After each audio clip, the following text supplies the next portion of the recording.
दोस्तों आप देख रहे हैं लालटेन भोजपुरी और आप लोगों का एक बार फिर से लालटेन भोजपुरी चैनल पर स्वागत है।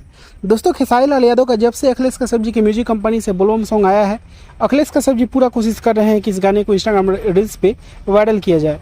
वो लगातार प्रयास में है कि इस गाने को एक बार इंस्टाग्राम रील्स पे चला लेंगे तो यूट्यूब पे उसका रिजल्ट देखने को मिल जाएगा। लगातार वो बहुत सारे क्रिएटर्स का रील्स टैग कर रहे हैं, खेसारी लाल यादव के जनरल एक्टिविटी को भी शेयर कर रहे हैं, जिम के वीडियो को शेयर कर रहे हैं। मतलब हर वो प्रयास कर रहे हैं कि गाना हिट हो जाए। वैसे गाना लोगों को पसंद भी आ रहा है। 1.6 मिलियन व्यूज यूट्यूब पे अभी तक गया है और इंस्टाग्राम में इस पर कुछ विशेष रिस्पॉन्स नहीं है। 3000-4000 रील्स बना है। गुंजन सिंह का एक गाना आया है, उस पर बेहतर रिस्पॉन्स है। हमको लगता है कि 30,000 रील्स बन चुका है। तो रेशियो आप लोग देख सकते हैं।